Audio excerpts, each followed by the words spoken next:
الذين اصطفى أما بعد قال الله تبارك وتعالى أعوذ بالله من الشيطان الرجيم بسم الله الرحمن الرحيم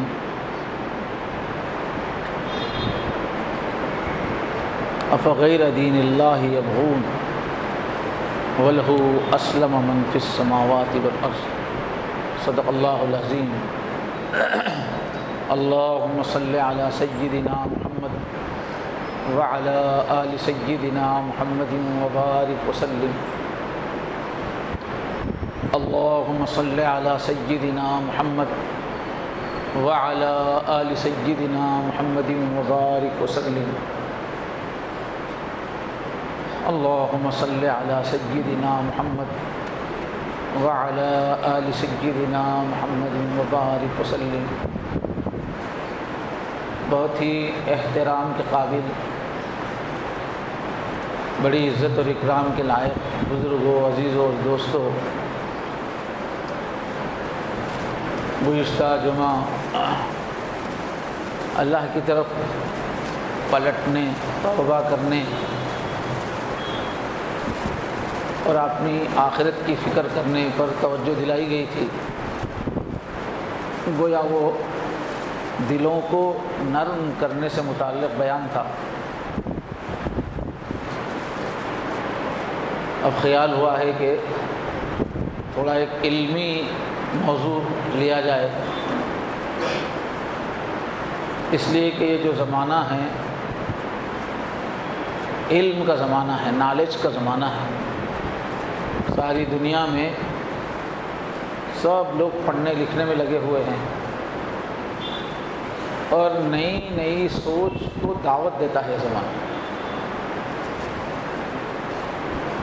نئے نظریات مسلسل بنتے جا رہے ہیں، زندگی کے بارے میں نئی سوچ، رہن سہن کے بارے میں نئی سوچ، تہذیب تمدن کے بارے میں نئی سوچ، دنیا کے مالی سسٹم کو چلانے کے بارے میں نئے نئے نظریات اور تھیوریز۔ روز ایک نئی بات وجود میں آتی رہتی ہے اور نئی چیزیں ڈھونڈنے کا، نئی چیزوں کو قبول کرنے کا مزاج بنایا جاتا ہے۔ جو سائنس کے بارے میں تو صحیح ہے، دنیا کی جو چیزیں ہیں اور دنیا کے زمین و آسمان میں، زمین میں جو خزانے ہیں، ان کو استعمال کرنے کے سلسلے میں تو نئے نئے پہلوؤں سے سوچنا، نئی نئی اپروچ اختیار کرنا یقیناً ترقی کا ذریعہ ہے۔ لیکن آخرت کی جو بات ہے، دین اور ایمان کی جو بات ہے، اس میں چونکہ اللہ تعالیٰ کا آخری دین آ چکا ہے اور مکمل تشریح کے ساتھ آ چکا ہے، اس لیے دین کے بارے میں نئے نئے افکار پیش کرنا، نئی نئی توجیہات پیش کرنا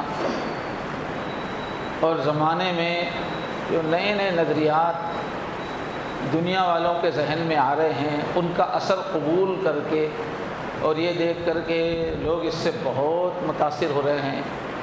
آج کل کا مائنڈ سیٹ یہ ہے اور آج کل ان پہلوؤں کو بہت اہمیت دی جاتی ہے،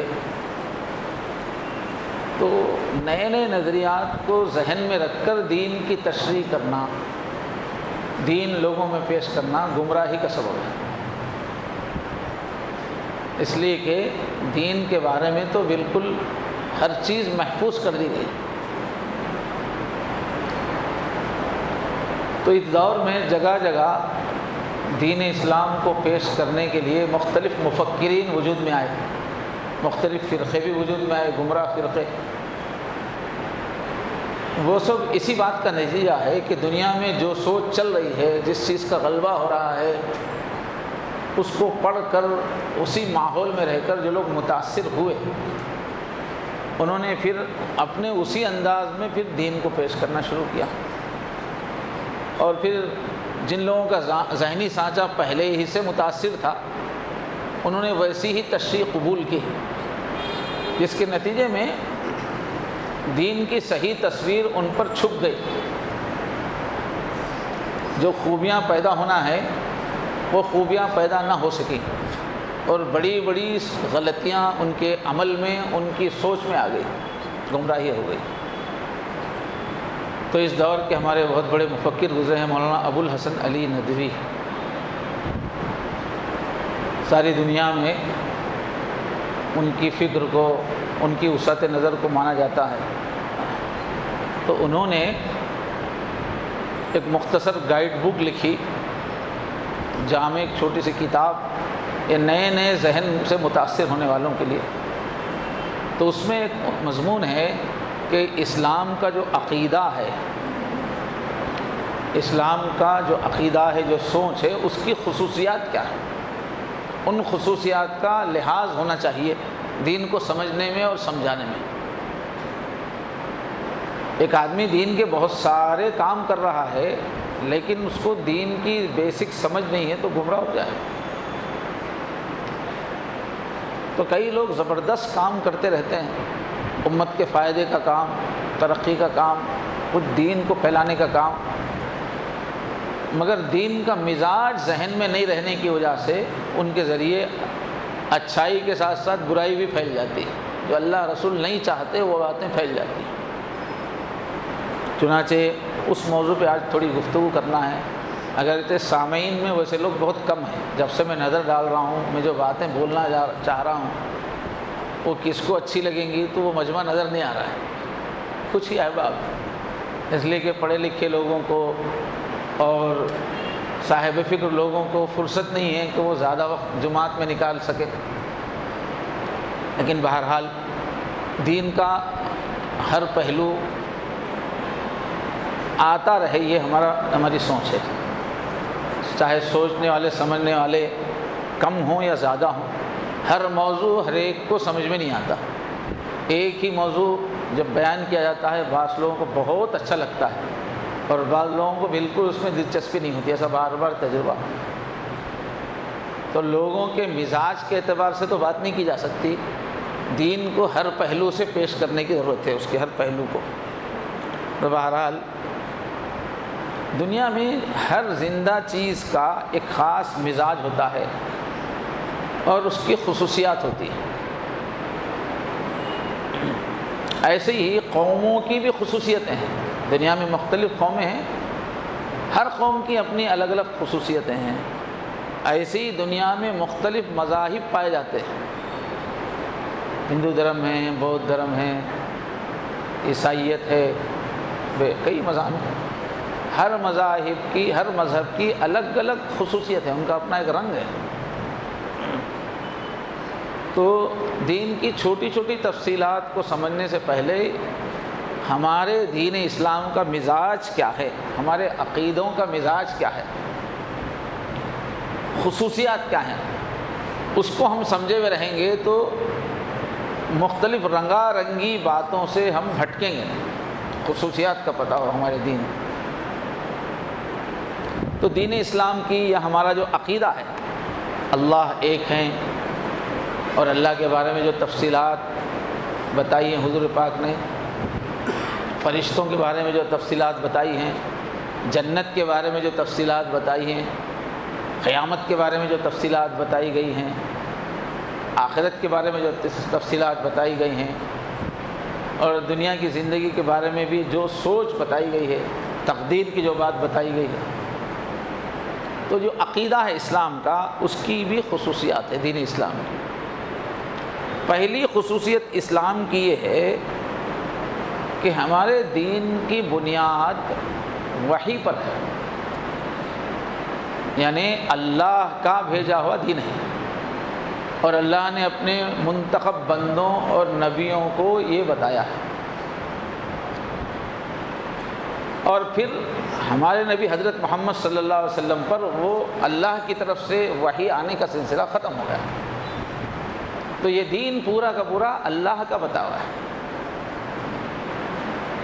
ایک تو وحی وہ ہے جو قرآن کی شکل میں ہے کہ اس کے الفاظ بھی وہی ہیں جو اللہ کے ہیں، ایک وحی وہ ہے حضور کے دل پہ رہنمائی ہوئی، لیکن تشریح حضور نے اپنی زبان سے کی، وہ سب حدیثیں ہیں۔ جو بات بھی اللہ کے نبی نے بتائی ہے دین کے بارے میں، ہر بات اللہ کی طرف سے ہے، ان کی اپنی طرف سے نہیں ہے۔ اپنی طرف سے سوچ کر جب مناسب لگا، جو تجربے میں آیا، وہ نہیں بتایا اللہ کے نبی نے، وہ بتانے کی آپ کو اجازت نہیں تھی۔ جو اللہ کی طرف سے آئے بس وہی بتا دیں، ان ہوا الا وحی یوحی۔ نبی بھی اپنی طرف سے کسی حکم میں نہ آسانی پیدا کر سکتے تھے، نہ اس میں وہ سختی پیدا کر سکتے تھے۔ جیسا اللہ نے بتایا ویسا ہی امت تک پہنچایا۔ اور پھر ایک وقت آیا، اعلان ہوا کہ آج وحی کی تکمیل ہو گئی، الیوم اکملت لکم دینکم، جو آخری حج تھا جس میں حضور نے شرکت تھی، وہاں اعلان ہو گیا کہ اب یہ آسمان سے جو وحی ہو رہی، یہ دین اب مکمل ہو گیا، واتممت علیکم نعمتی۔ دوسرے مذہبوں، دوسری آئیڈیالوجیز، دوسری فکروں کی بات یہ ہے کہ وہ وحی کی بنیاد پر نہیں ہے۔ جو آسمانی مذاہب بھی ہیں، ان لوگوں نے وحی کو گم کر لیا۔ یہود کے پاس وحی ہے، عیسائیوں کے پاس بھی وحی ہے، لیکن اس کو انہوں نے محفوظ نہیں رکھا، اس میں انہوں نے مکسنگ کر دی، اور اس کا ریکارڈ نہیں ہے کہ اصلی اللہ کی طرف سے آئی ہوئی اس میں کون سی بات ہے، بیچ میں ان کے لوگوں نے بڑھا دیا وہ کون سی بات ہے، اس کا کوئی ریکارڈ نہیں ہے۔ اب بائبل کی تو سوسائٹی ہے، وہ لوگ مسلسل ہر سال بائبل میں تبدیلیاں کرنے کی سوسائٹی ہے، تبدیلیاں کر کے چھاپتے رہتے ہیں۔ تو کچھ مذاہب ایسے ہیں جن کی بنیاد تو وہی پر تھی، لیکن بعد میں انہوں نے اس کو محفوظ نہیں رکھا۔ جو زبردست اثر والا کوئی رہنما پیدا ہو گیا جس کے لاکھوں فالوورز ہو گئے، تو اس نے اپنی طرف سے چیزیں ملا دیں، اس سے اس کی مذہبی کتابوں کو محفوظ رکھنے کا کوئی سسٹم نہیں رہا۔ اسی لیے ہر نبی کے کچھ مدت کے بعد دوسرے نبی اسی لیے آتے تھے کہ پچھلی رہنمائی وہ مکس ہو جاتی تھی، اس کا ایک حصہ ہو جاتا تھا، پھر رسول آتے تھے۔ اسی وجہ سے دوسرے رسول آتے تھے۔ لیکن اسلام کے ساتھ اللہ کے نبی حضرت محمد صلی اللہ علیہ وسلم کے ساتھ یہ معاملہ اللہ نے کیا کہ حفاظت کا اعلان کر دیا۔ یہ چونکہ میں آخری نبی بھیج رہا ہوں، اس لیے انہوں نے دین جو بھی پیش کیا اس کی ایک ایک بات کی میں حفاظت کروں گا۔ انا نحن نزلنا الذکر وانا لہ لحافظون، بے شک ہم ہی نے، اس میں بہت تاکید ہے، ہم ہی نے، انا میں بھی تاکید ہے، نزلنا میں بھی تاکید ہے، نحن میں بھی تاکید، بہت قوت سے فرمایا کہ ہم نے ہی بھیجا ہے اس کتاب کو۔ وَإِنَّا لَهُ لَحَافِظُونَ، اس میں بھی تین تین بار قوت سے بول رہے ہیں، ہم ہی اس کی حفاظت کریں گے۔ دوسری قوموں میں یہ ہے، دوسرے جو نظریات ہیں وہ مختلف، جو حکیم پیدا ہوئے، جیسے یونان میں جو حکیم پیدا ہوئے مختلف، اب جو یورپ والے ہیں ان لوگوں کو جو بہت ناز ہے اپنی سوچ پر، ساری دنیا میں اس کو لے کے پھر رہے ہیں، تو ان کی بنیاد کیا ہے؟ وہ ان کے جو مختلف حکیم پیدا ہوئے تھے، عقل والے پیدا ہوئے تھے، انہوں نے عقل کے زور سے جو نظریات پیش کیے تھے، اس کی بنیاد پر انہوں نے اپنا ایک نظریہ قائم کیا۔ یا ماہرین قانون کسی قوم میں پیدا ہوئے، انہوں نے اس میں خوب مہارت حاصل کی، انہوں نے اپنے تجربے سے جو باتیں کہی وہی ان کے سوچ کا حصہ بن گئی، اس کا ان پہ غلبہ ہے۔ یا انسانوں کی تربیت کے لیے بھی علماء پیدا ہوئے ہر قوم کے اندر، انسان کو غصہ کیسے کنٹرول کیا جائے، انسان کے اندر کی جلد بازی کیسے ختم کی جائے، انسان کا کیریکٹر کیسا بنایا جائے اپنی اپنی قوم کا، تو اس موضوع پہ بھی زندگیاں لگانے والے علم والے پیدا ہوئے مختلف قوموں میں، تو ان کی باتیں ان کے نظریے میں شامل ہیں۔ اور بعض جو ہے سلطنت کے بڑے بڑے ایسے بادشاہ گزرے، انہوں نے بہت زبردست سلطنت قائم کی، ان کا بڑا اثر رسوخ تھا، تو ان کے نظریات شامل ہو گئے ان کے دین میں، بادشاہ لوگوں نے اپنا دین چلایا، ایسا بھی ہوا۔ جیسے اکبر اعظم نے کوشش کی اسلام میں، کہ بہت زبردست بادشاہ تھا تو اس نے اپنا دین چلانے کی کوشش کی، لیکن اس کو فیل کر دیا گیا کیونکہ اسلام ہے، یہاں نہیں چلے گا۔ لیکن دوسری قوموں میں ایسا نہیں ہو سکا۔ زبردست اثر رکھنے والے فاتح جو بادشاہ پیدا ہوئے، ان کے نظریات ان کی قوم کے نظریات بن گئے جو آگے چلتے رہے۔ تو یہ ہے پہلی خصوصیت اسلام کی کہ یہ کسی فن کے ماہرین کی سوچ نہیں ہے، یہ انسانی تجربات نہیں ہیں، یہ سیدھے سیدھے اللہ کی باتیں ہیں، رسول نے اللہ کی طرف سے بیان کی ہیں۔ اس وجہ سے کسی کو تبدیل کرنے کا حق نہیں ہے، رسول کو بھی تبدیل کرنے کا حق نہیں ہے۔ یہ پہلی خصوصیت ہے۔ دوسری خصوصیت اسلام میں یہ ہے کہ ایک آدمی کے کتنے اچھے افکار ہو، بہت حکمت کی باتیں کرتا ہے، بہت بہترین کیریکٹر اس کا ہے، اس کے پاس رہنے والے بہت اچھی سوچ والے کردار والے بنتے ہیں، یا اس نے ایک اچھا ماحول بنایا، یا دنیا میں بہت زبردست اچھا ایک چینج لایا، اس وجہ سے وہ کامیاب ہے، اس وجہ سے اس کی بات قبول کی جائے گی، یہ اسلام میں نہیں ہے۔ اسلام میں بنیاد یہ ہے کہ کوئی بھی آدمی اسی وقت نجات پائے گا جب وہ ایک اللہ کو مانے، ایک اللہ کی اطاعت کرے، آخرت کے دن کو مانے۔ جو عقیدے ہیں وہ عقیدے میں اگر کسی کی گڑبڑ ہے، اب اس قسم کا آدمی بہت بڑا دنیا میں انقلاب لا چکا ہے، بہترین انقلاب لا چکا ہے، لیکن اس کے عقیدے میں گڑبڑ ہے، تو اسلام کہتا ہے کہ نہیں، اس کو نجات نہیں آخرت۔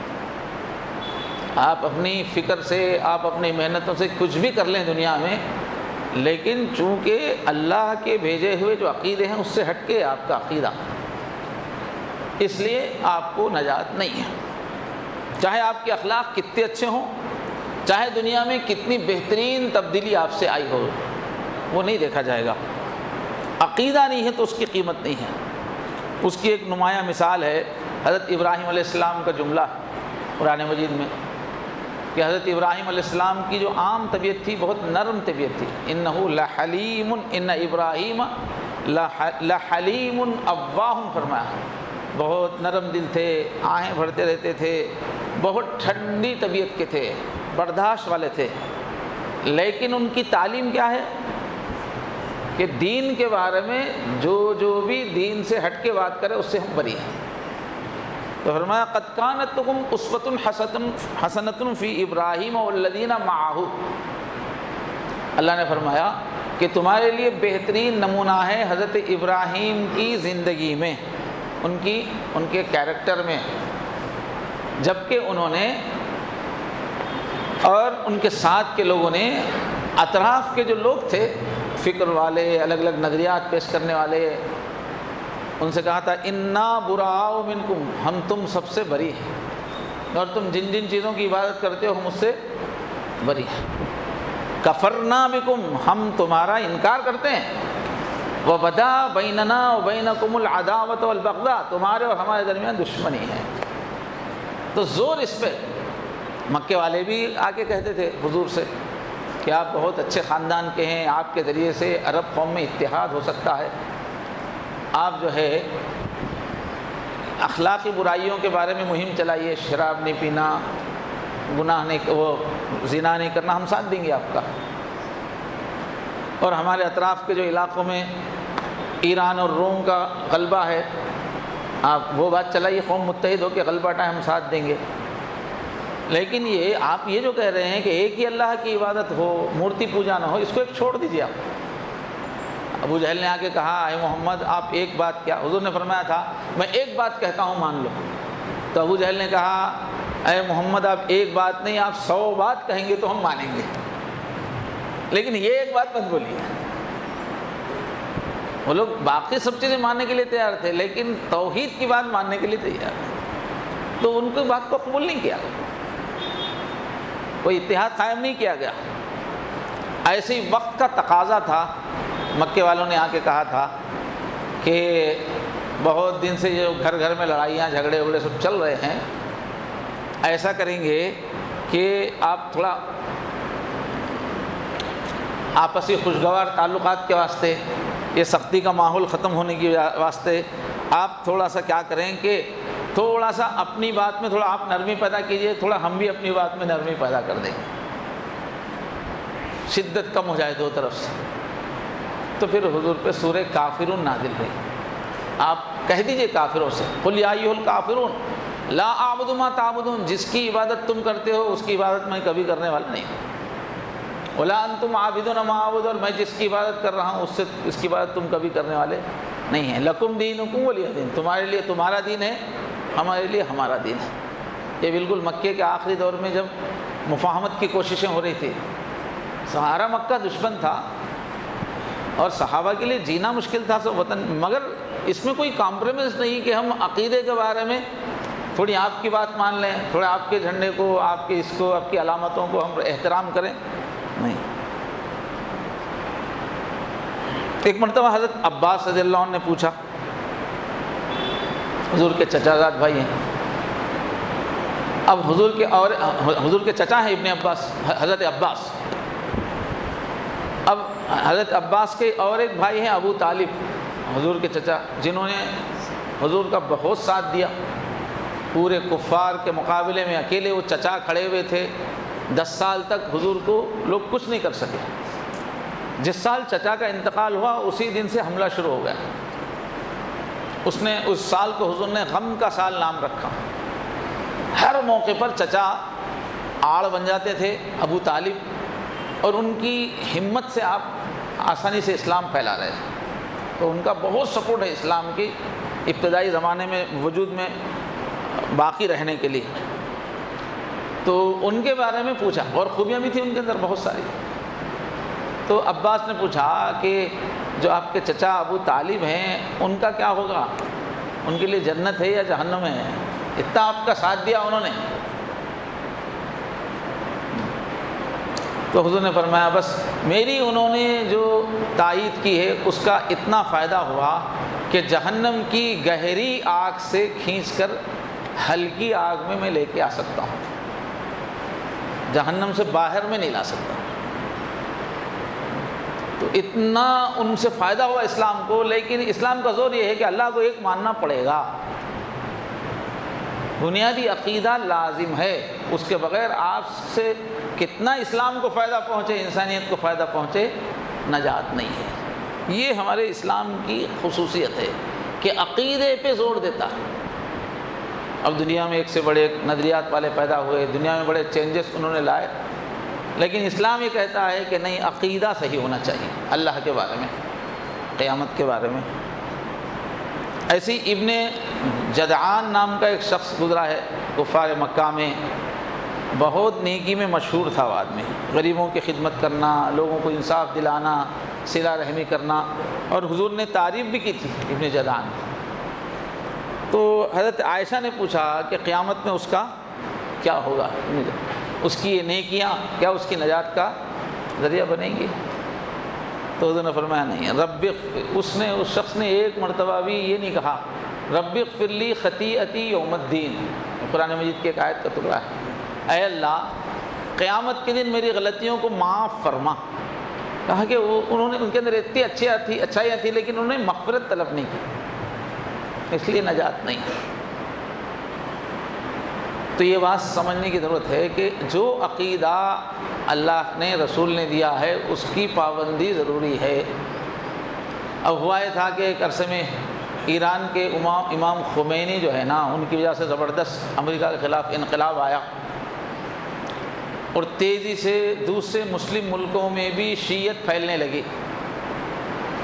اور جن لوگوں کے دل میں ایک مدتوں سے تمنا تھی کہ اسلام پھیلے، اسلام کو طاقت ملے، جب انہوں نے دیکھا کہ امام خمینی پورے امریکہ کو للکار رہے ہیں اور اس کی وجہ سے امریکہ ذلیل ہو رہا ہے، تو کئی ایسے مفکرین پیدا ہو گئے، کہنے لگے کہ ارے شیعہ ہے تو کیا ہوا، اسلام کے جو ہے بالکل اس وقت اسلام کی علامت ہے، طاقت ہے۔ تو علماء نے یاد دلایا کہ بھائی دین وہ سب الگ ہے لیکن عقیدہ اپنی جگہ پر ہے۔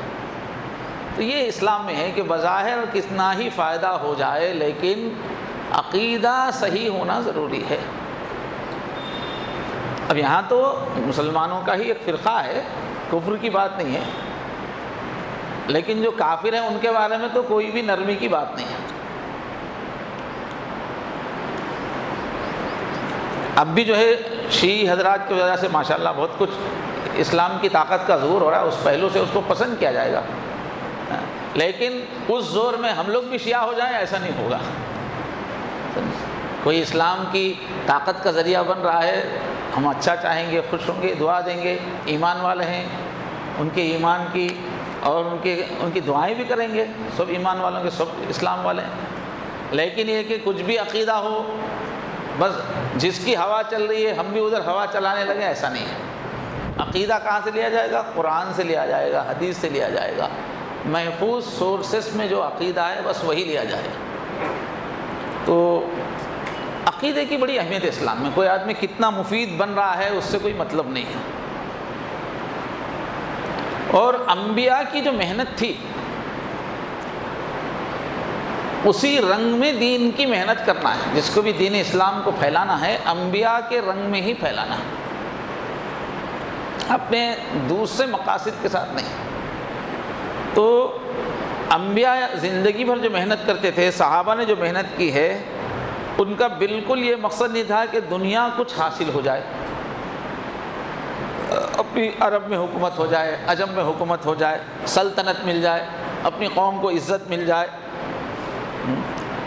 یا غلبے کی ہوس، اقتدار کی ہوس، یا دنیاوی عیش و عشرت کی ہوس، یا غصے کی وجہ سے کسی قوم پہ حملہ کرنا، اس پہ غالب آ جانا، یا پچھلا کوئی انتقام لینے کے لیے جنگیں کرنا، یا جاہلی حمیت سے کہ بھئی یہ ہماری قوم کی بات ہے، قومیت کے جذبے سے کوئی کام کرنا، یہ انبیاء کا رنگ نہیں ہے۔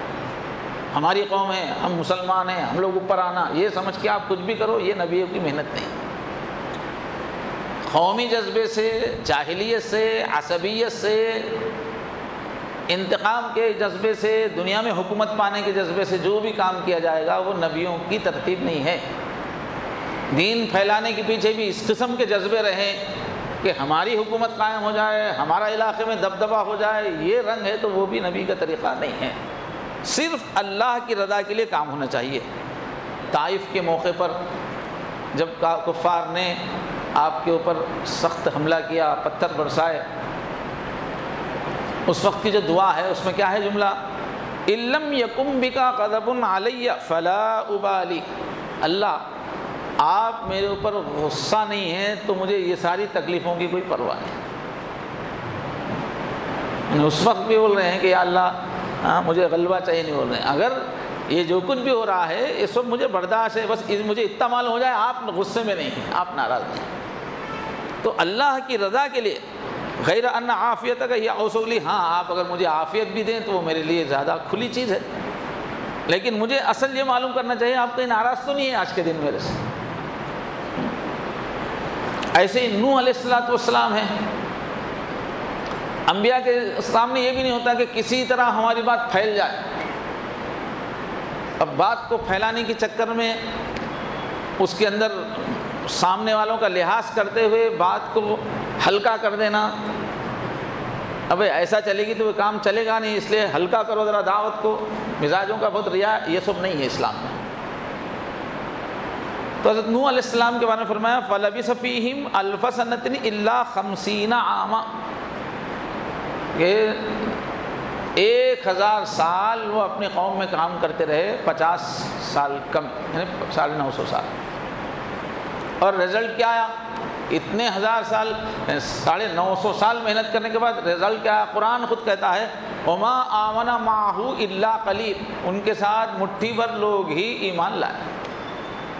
وقت کے نبی ہیں، اللہ کی طرف سے وحی آ رہی ہے، 950 سال بات کر رہے ہیں، لیکن مانا کتنے لوگوں نے؟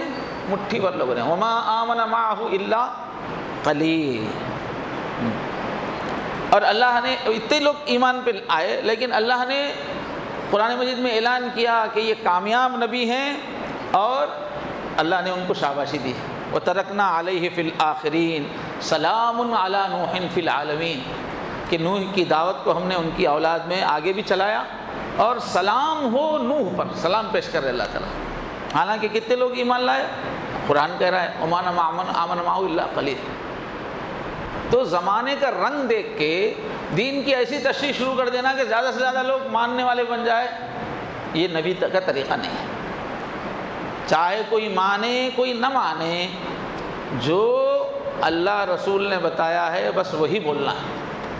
اب اس وقت کئی مفکرین ایسے پیدا ہوئے ہیں جو یورپی سوچ والے ہیں، نیٹ پہ آ کے وہ لوگ دین کی تشریح کرتے ہیں، بہت میٹھی زبان ہے ان کی، بہت آج کے زمانے کی دلیلیں بہت دیتے ہیں، موجودہ دور کی بہت مثالیں دے کر کہتے ہیں کہ بھائی دین کو ایسا پیش کرنا چاہیے. اور ان سے تعلیم یافتہ لوگ بہت بڑی تعداد میں متاثر ہیں، کیونکہ وہ وقت کی زبان میں بات کر رہے ہیں، وقت کی جو سوچ ہے اس سوچ کا لحاظ کر کے بات کر رہے ہیں. لیکن وہ لوگ کیا کر رہے ہیں کہ لوگوں کو سمجھانے کے چکر میں مضبوط حدیثوں کا انکار کر رہے ہیں، آیتوں کے مضامین کا انکار کر رہے ہیں. ان کے فالوورز کو بہت اچھا لگ رہا ہے، ان کو لگ رہا ہے کہ بالکل آج کے زمانے کے حساب سے دین کی تشریح کر رہے ہیں. لیکن اہل حق کہتے ہیں کہ نہیں، یہ بڑی تعداد کی ہم کو ضرورت نہیں ہے، جو اللہ اور رسول نے جو کہا ہے اسی کے دائرے میں اسی کو اچھے انداز سے بولیے، لیکن بنیادی اسلام کے اصولوں کو چھوڑیے مت. تو اللہ تعالیٰ نے حضرت نوح علیہ السلام کی تاریخ کی.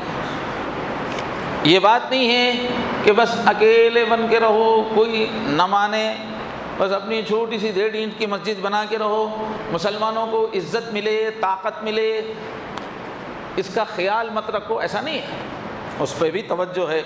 رہبانیت نہیں ہے اسلام میں کہ سب دنیا سب چھوڑ چھاڑ کے کوئی کونے میں جا کے بیٹھ گئے.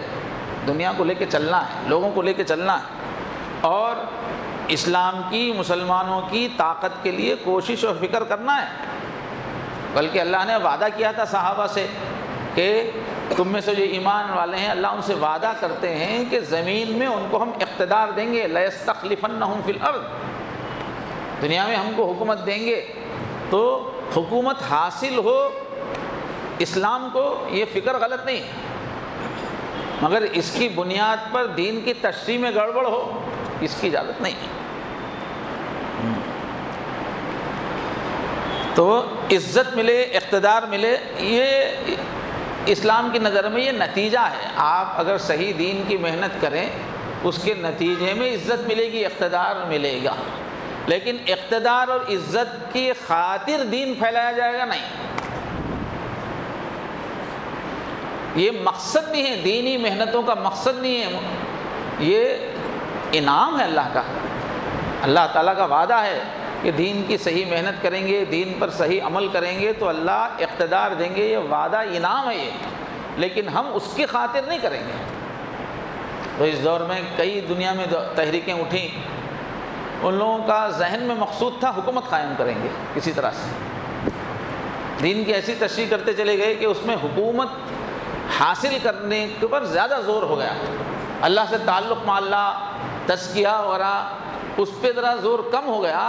حکومت کیسے حاصل ہو سکتی ہے؟ وہی مصروفیات اور وہی تشریحات، وہی ٹاپکس غالب ہو گئے. تو اس سے کیا ہوا؟ ان کا مزاج جو ہے تھوڑا دین سے ہٹ گیا.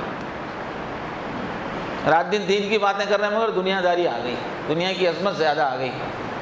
تو یہ سب نقصانات ہو گئے اسلام کا مزاج نہیں سمجھنے کی وجہ سے. اصل مطالبہ کیا ہے اللہ تعالیٰ کا؟ کہ قلب سلیم لے کے آؤ، ایسی زندگی گزار کے آؤ میرے پاس کل قیامت میں، ایسا دل لے کے آؤ اس میں اللہ کے علاوہ کسی کی محبت نہ ہو، اللہ کے علاوہ کسی کی اطاعت نہ ہو.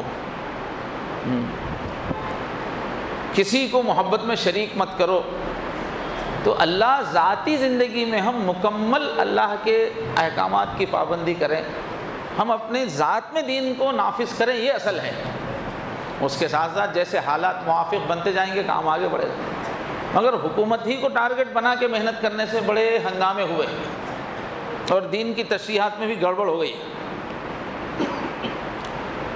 اور ایک خصوصیت یہ ہے، وہ جو پہلے ہی بات آئی کہ شریعت کے سلسلے میں اور اپنے پیغام کے سلسلے میں انبیاء بہت غیور رہے، مصلحت کی وجہ سے اپنی دعوت میں تبدیلی نہیں لائے. وہی بات یہاں اب آئی ہے. یہ قرآن مجید میں ہے، وَدُّوا لَوْ تُدْهِنُ فَيُدْهِنُونَ، اے نبی یہ لوگ چاہتے ہیں کہ ذرا آپ نرم پڑ جائیں تو ان کو بھی نرم ہونے کا موقع مل جائے، نہیں تو آپ اپنے اصولوں میں تھوڑے نرم پڑ جاؤ، تو ان لوگوں کو بھی نرم نہیں، آپ کو اصولوں میں نرم نہیں پڑنا ہے۔ طائف میں جب جنگ فتح ہوئی اس کے بعد طائف والے آئے تھے، یہ طائف کا قبیلہ عربستان میں بہت مضبوط تھا، قریش کے بعد ان کا ہی لیول تھا، ان کے اسلام قبول کرنے سے بہت تیزی سے اسلام پھیلنے کے مواقع تھے۔ ان کا جو بت تھا لات، خاص ان کے قبیلے کا تھا، اس سے ان لوگوں کو بہت زیادہ پوری قوم کو لگاؤ تھا، تو وہ لوگ حضور کے پاس آئے اور آ کے جو ہے بات کی کہ آپ جو ہے ہم نماز پڑھیں گے، روزہ رکھیں گے وغیرہ، لیکن 2 سال تک یہ جو لات نام کا ہمارا بت ہے اس کو آپ رہنے دیجئے، ہماری پوری قوم کو لگاؤ ہے اس سے، 2 سال تک ہم اس کو برقرار رکھیں گے، 2 سال کے بعد ہم اس کو نکال دیں۔ حضور نے فرمایا نہیں ہوگا، نہیں، معاہدہ صلح نہیں ہوگی۔ فرمایا 1 سال تک ہم اس بت کو برقرار رکھیں گے، نماز پڑھیں گے، دین پہ چلیں گے، مگر یہ بت کو بھی رکھیں گے۔ حضور نے فرمایا نہیں۔ آخر میں انہوں نے ریکویسٹ کی 1 مہینے کم سے کم رکھنے کی اجازت دی، فرمایا نہیں۔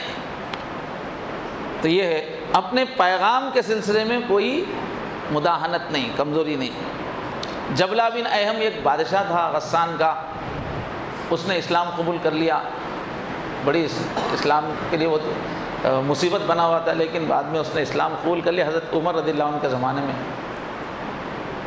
بہترین کپڑے پہنا ہوا تھا، تو بہت بڑی طاقت تھی اس کا آنا، ایک مسلمانوں کے لیے بہت بڑی طاقت تھی، لیکن جو ہے حج کے موقع پر کوئی عام مسلمان کا پیر جو ہے اس کے کپڑے پہ پڑ گیا، کپڑے وہ لوگ نیچے، تو اس کی جو چادر ہے وہ کھنچ گئی، تو اس نے اٹھا کے مار دیا۔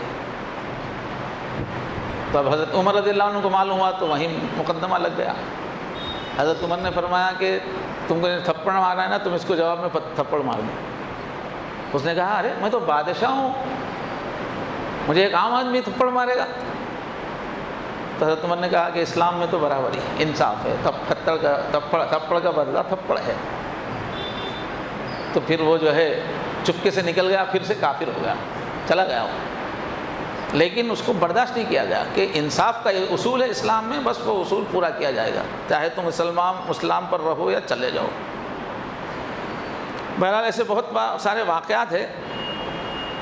تو دعوت جو اسلام کی دی جائے گی اسی ڈھنگ کو سامنے رکھ کے دی جائے گی۔ جنت کا وعدہ، ایمان لائیں گے تو کیا ملے گا؟ جنت ملے گی، ایمان نہیں لائیں گے تو کیا ہوگا؟ دوزخ میں جائیں گے، یہ قرآن کا مضمون ہے۔ اب بعض لوگ ایسے مزاج کے پیدا ہوئے ہیں کہ بھئی غیر مسلموں میں دعوت کا کام کریں گے تو اسلام کی خوبیاں، دنیاوی فائدے بتاتے ہیں، مانو گے تو جنت ملے گی وہ نہیں بتاتے ہیں، نہیں مانو گے تو دوزخ ملے گی اس کو بولنے سے کتراتے ہیں۔ تو یہ نبوی طریقہ نہیں، نبوی طریقہ تو یہ ہے کہ جنت پیش کریں گے، دوزخ پیش کریں گے، چاہے سامنے والوں کو اچھا لگے یا نہ لگے۔ تو مصلحتوں کے بغیر بجائے غیب پر ایمان کا زور ہے، جیسا نبیوں نے بتایا۔ اور سوسائٹی میں جو اصطلاحات چل رہی ہیں، جو مختلف فلسفی چل رہی ہے، اس فلسفی کو زیادہ یوز نہیں کرنا، سمجھانے کے لیے تھوڑی بہت تک کہیں، لیکن اسی رنگ میں پیش کرنا یہ بھی مزاج کے خلاف ہے۔ لیکن فرمایا کلم الناس علی قدر عقولہم، لوگوں کی عقل کا لحاظ رکھ کے بات کرو، مگر دوسروں کے ٹرمنالوجیز کو تم ہو بہو استعمال کرنے لگو تو اس سے بھی جو ہے اسلام کی صحیح تشریح میں خلل ہو جائے گا۔ محدثین کے بعد فلسفے کا دور آیا اسلام میں، یونان کا جو فلسفہ تھا وہ عباسی خلفاء نے اس کا ترجمہ کرایا اور خوب مسلمانوں کے تعلیم یافتہ طبقے میں وہ فلسفہ پھیلا۔ تو کچھ لوگ ایسے پیدا ہوئے جو فلسفے کی زبان میں دین کی باتیں کرنے لگے، تو پھر محدثین نے اس پر زبردست بحثیں کی، ایک لمبا علم کلام ہو، بھائی ان کے ٹائپ میں نہیں، حضور نے جیسا پیش کیا وہ پیش کرو، منطقی انداز میں مت پیش کرو۔ امام ابن تیمیہ، امام غزالی، یہ سارے بڑے امام کا یہی کام تھا کہ انہوں نے کہا کہ نہیں وہ یوز مت کرو سب چیزیں، اللہ رسول نے جن اصولوں اور جس زبان میں بات کی ہے وہ زبان میں بات کرو۔ البتہ حکمت ہے، ادع الی سبیل ربک بالحکمت حکمت سے بلاؤ، والموعظتی دلوں کو نرم کرنے والی گفتگو سے بلاؤ، وجادلہم باللتی احسن اور ان سے آرگومنٹ کرو تو حسین طریقے سے، اچھے طریقے سے کرو، یہ تو ہے۔ اور فرمایا بشرا ولا تنفرا، یہ دین کی تبلیغ کے لیے حضور نے بھیجا تھا تو ان کو جن دو صحابہ کو بھیجا ان سے کہا کہ بشرا لوگوں کو خوشخبریاں سناؤ، ولا تنفرا لوگوں کو نفرت مت پیدا کرو، ایسی بات مت کرو کہ سننے والوں کو نفرت پیدا ہو جائے۔ تو بنیادی اصول میں بالکل حدود کا خیال رکھنا یہ دین کی خصوصیات ہے۔ تو یہ اس مضمون میں جملہ 10 پوائنٹ ہے، میں نے 4 ہی بیان کیے، وقت ہو چکا ہے۔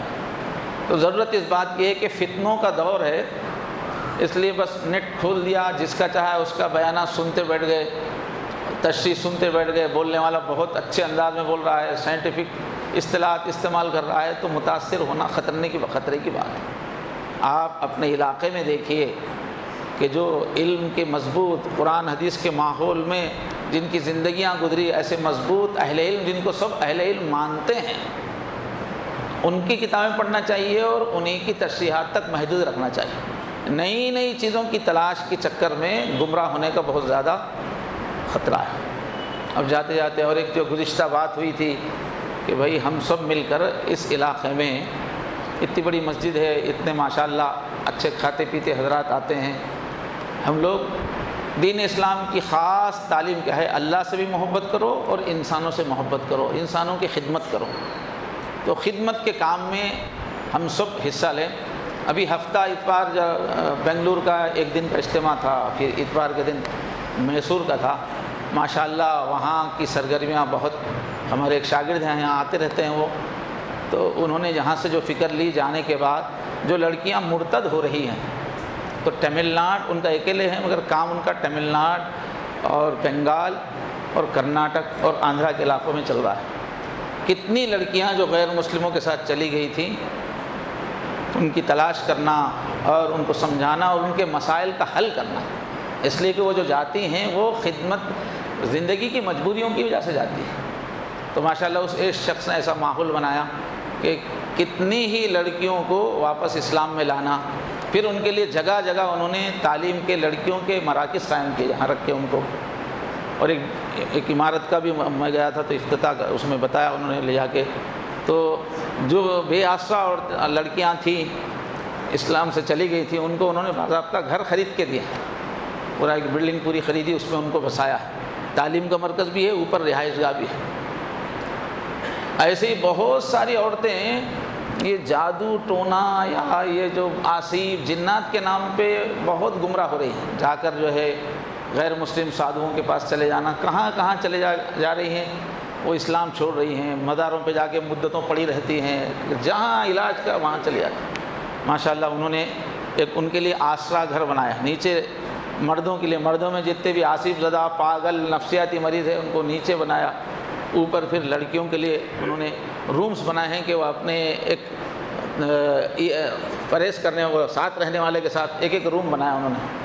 اب ایسی لڑکیاں جو پاگل پن کی وجہ سے لباس کا بھی جن کو ہوش نہیں رہتا ہے، ان کے لیے انہوں نے ایسے رومز بنائے جس کے اندر ہی بیت الخلاء ہے، تاکہ ان کو باہر آنے کی ضرورت ہی نہیں پڑے، نہانا دھونے کا انتظام اندر ہی ہو جائے۔ ایسے صرف شہر میسور میں انہوں نے 11 سینٹر ابھی ان دنوں میں قائم کیے ہیں لڑکیوں کی تعلیم کے، تو اور 3 ریاستوں میں ان کا کام ہو رہا ہے۔ اور ایک جو ہے ماشاءاللہ میسور ہی کے کچھ لوگ آ کے ملاقات کی، چونکہ میرا بیان اسی پر تھا خدمت پر، انہوں نے بتایا کہ ماشاءاللہ 900 مسجدیں کنیکٹ ہیں آپس میں، 900 مسجدیں وہاں کے ائمہ انہوں نے مل کے جو ہے سب مل کے کام کر رہے ہیں، مسجدوں کے ذریعے سے بات چل رہی ہے، کام ہو رہا ہے۔ تو کئی بڑے بڑے ہاسپٹلس چلا رہے ہیں وہ لوگ، اور اسکولس کالجز چلا رہے ہیں وہ لوگ، اور کئی قسم کے فلاحی کام کر رہے ہیں مسجدوں کی بیس سے، 900 مسجد والے ملے ہوئے ہیں۔ تو ایسا ہو جائے تو کتنا کام ہو سکتا ہے، مسجدوں کے ذریعے سے پوری امت جڑی ہوئی ہے۔ اور ایک صاحب نے لا کے لیپ ٹاپ پہ پورا اپنا کام بتایا کہ ایک بڑا میدان تھا جو نشہ کرنے کے لیے مشہور تھا، اس کا نام ہی جو ہے سولیشن پارک ہو گیا تھا، وہ جو نشہ جس سے کرتے ہیں۔ تو وہاں پورے نشیلی رہتے تھے، پورے نوجوان رہتے تھے، جھاڑیوں میں نشہ کرنا، آس پاس والوں کو لوٹنا، اور اطراف کا پورا گندگی کچرا، وہ سب انہوں نے بتایا، پورے فوٹوز، پورے پہلے کیا حال تھا۔ پھر ایک عالم کو خیال ہوا، انہوں نے ساتھیوں کو لیا اور وہ جا کے نوجوانوں سے ملاقات کی۔ نوجوان نشے میں بھی تھے مگر بیچارے یہ مولویوں کے کپڑے کا انہوں نے لحاظ کیا۔ بہرحال ان کے پاس جانا شروع کیا اور پھر ان سے دین کی کوئی بات نہیں کی، ان لوگوں کو فٹ بال کی دعوت دی۔ پورا میدان صفائی کرایا گیا، پھر اس میں مٹی ڈلوائی گئی، اس کو لیول کیا گیا، اور فٹ بال کی جو ہے پورا 10 مہینے کا کورس فٹ بال کا ایکسپرٹ بنانے کے لیے، فٹ بال کا کورس، دین کی بات نہیں، فٹ بال، پورے بچوں کو جو ہے فٹ بال ریسز اچھے فراہم کیے گئے، ٹیمیں بنائی گئی، دوسرے جا کے مقابلے کروائے گئے، اس کے انعامات دیے گئے، اس میں آفیسرس کو، وزیراء کو بلایا گیا۔ پولیس والوں نے کہا کہ ایک زمانے سے ہم یہ جو میدان ہے اس سے پریشان تھے، کئی مرتبہ پولیس والوں کو مار کے بھگایا تھا یہاں کے نشیلے لوگ، لیکن آپ لوگوں نے کیا کر دیا ان کو۔ اب اس کے بازو میں ہی ایک شادی خانے کی عمارت تھی، اس میں لوگ، وہ ویران پڑی ہوئی تھی، اس میں جا کے نشہ کرتے تھے، گندے کام کرتے تھے۔ اب وہ لوگوں نے، بچوں نے خود بخود وہاں نماز شروع کر دی۔ تو ان لوگوں کا یہ تھا کہ ہم اس میں دین کا نام ہی نہیں لیے، ہم لوگ صرف کھیل کی بات کی، کھیل سے ان کو مستقبل۔ آج ہمارے بھی شہروں میں جو ہے بچوں کے لیے کھیل کا انتظام نہیں ہے، کون فکر کرے گا اس کی؟ گراؤنڈس نہیں ہیں، اور باضابطہ بچے خود سے تو نہیں کر سکتے نا، محلے کے بڑے لوگ وقت اگر نکال کر بچوں کو آرگنائز کریں گے، جتنی جگہ ہے جگہوں کو آپ ڈیولپ کریں گے، اچھے اچھے کھیل ڈیولپ کریں گے، اور وہیں پہ تھوڑا 1 گھنٹہ 2 گھنٹہ کوئی سائنس ہے، حساب وغیرہ ہے، اس کے ٹیوشنس آپ پڑھائیں گے، اس طرح سے بھی جو ہے بچے سب نیک بنیں گے، ان کو ایک ماحول ملے گا۔ اب یہ کون کریں گے سب کام؟ فرشتے آئیں گے کیا؟ آپ لوگ ایسے ہی سنتے جائیں گے، چلے جائیں گے، تو کون فرشتے آگے کریں گے؟ تو یہ کارکردگی اس لیے سامنے رکھی جا رہی ہے، آپ لوگ دل پہ لیجئے، بہت سارے کام کرنے والے کر رہے ہیں۔ ایک صاحب آئے، انہوں نے دل پہ لیا، 3 ریاستوں میں کام کر رہے ہیں، آپ لوگ کیوں دل پہ نہیں لے رہے ہیں بات کو؟ آگے بڑھیے اور امت کو اٹھانے کی کوشش کیجئے۔ اپنے لیے جینا وہ تو جانور بھی جی لیتا ہے، اپنی امت کے لیے، انسانیت کے لیے جینا یہ ہے ایمان کا تقاضا، اور اس میں بڑی روحانی مسرت بھی ہے، اور آپ کی نسلوں تک اللہ تعالیٰ اس کی برکتیں جاری کریں گے۔ اللہ تعالیٰ ہم سب کو بھی انسانوں کی اور مسلمانوں کی خدمت کے لیے ٹھوس کام کرنے کی توفیق عطا فرمائے۔ وآخر دعوانا الحمدللہ۔